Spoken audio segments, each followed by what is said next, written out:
Hello student, welcome to class 11th Humanities History. Today we will start our theme third, an empire across three continents. It means three continents में या तीन महाद्वीपों में एक साम्राज्य. The Roman Empire covered a vast stretch of territories that included most of Europe as we know it today and a large part of fertile Crescent and north Africa. हम देखते हैं जो रोमन एम्पायर है जिसने पूरी इतनी vast territories में फैला हुआ था, जो कि पूरा वहाँ पर आज हम उसको यूरोप के नाम से जानते हैं. तो पूरा उसका एक लार्ज उपजाऊ क्रिसेंट पर या पूरे उपजाऊ वर्धमान पर और नॉर्थ अफ्रीका तक वो फैला हुआ था, वो या उसके पार्ट में स्थित था. In this chapter we shall look at the way this empire was organised. इस चैप्टर में हम देखेंगे कि किस तरीके से उन्होंने इस विशाल साम्राज्य को ऑर्गेनाइज्ड किया था.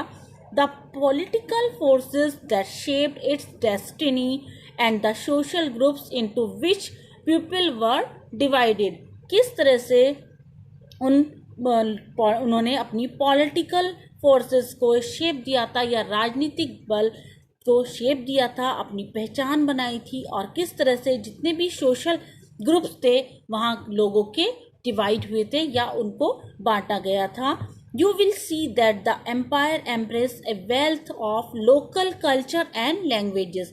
आप ये देखोगे कि वहाँ उस विशाल साम्राज्य ने किस तरह से वहाँ की लोकल जो कल्चर था, उनका जो लोकल कल्चर था या वहाँ की जो लैंग्वेज थी, उसको किस तरह से उन्होंने अपने गले लगाया था या उसको अपनाया था.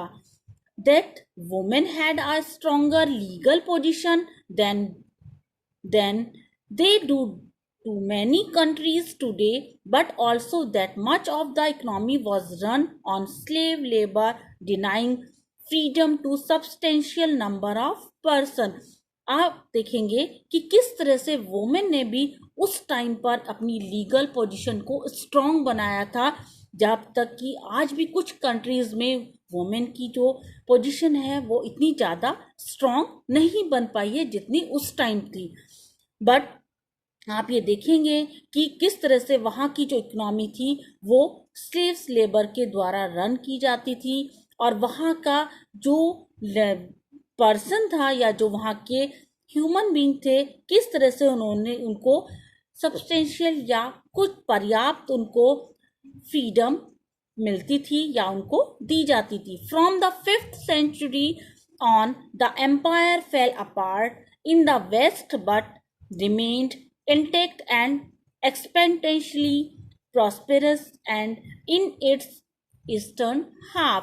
किस तरह से आपने देखेंगे कि वहाँ का जो पार्ट था वो किस तरह से वहाँ पर उन लोगों ने अपने इस पार्ट को, ईस्टर्न हाफ पार्ट को प्रॉस्पेरस बनाया या समृद्धशाली बनाया था. The caliphate which you will read about in the next chapter built on this prosperity and inherited its urban and religious traditions. आप देखेंगे जितने भी खलीफा थे उन्होंने भी, आगे आप नेक्स्ट चैप्टर में रीड आउट करोगे कि उन्होंने किस तरह से अपनी प्रॉस्पेरिटी को अब बिल्ड किया था या विरासत में उनकी जो प्रॉस्पेरिटी इतनी ज़्यादा बिल्ड हुई थी या उनके जो भी रिलीजियस ट्रेडिशन थे या धार्मिक परंपराएं थी वो भी उन्हें विरासत में इन्हीं से ही प्राप्त हुई थी. Roman historians have a rich collection of sources to go on. जो रोमन हिस्टोरियंस हैं उनके पास भी इनका कलेक्शन, बहुत अधिक कलेक्शन था सोर्सेस का या इनके स्रोत का, इनकी जानकारी का कलेक्शन भी बहुत ज़्यादा था. Which we can broadly divide into 3 groups, जिसको हम 3 ग्रुप्स में डिवाइड कर सकते हैं. A text, B documents and 3 material remains. इस तरह से इन टेक्स्ट को हम डिवाइड कर सकते हैं, टेक्स्ट में, डॉक्यूमेंट्स में और मटेरियल रिमेन्स जो भी इनके आज तक हैं. Each of these sources can only tell us just so much about the past. इनका जो भी हर एक जो भी सोर्स है वो हमें इनके पास्ट के बारे में बताता है. Combining them can be a fruitful exercise. It means कि वो हमें एक फ्रूटफुल एक्सरसाइज या उनके बारे में एक हमें लाभदायक स्रोत के रूप में हमारे सामने आता है, या उससे हम उसके बारे में उसकी जानकारी प्राप्त करते हैं। But how well this is done depend on the historians skill. But ये कैसे संभव हुआ, ये हिस्टोरियन या इतिहासकारों की स्किल के ऊपर डिपेंड है। Two powerful empires ruled over most of Europe, North Africa, and the Middle East in the period between the birth of Christ and the early part of the 7th century। आप to powerful जितने भी empires थे उनमें Europe और north Africa में आप देखेंगे जो भी मिडिल ईस्ट में के बीच में जिन्होंने जन्म लिया था, बर्थ हुआ था क्रिस्ट का, वो 7th सेंचुरी में आपको मिलेगा। The two empires were those of Rome and Iran. जो दो एम्पायर थे वो रोम और ईरान थे।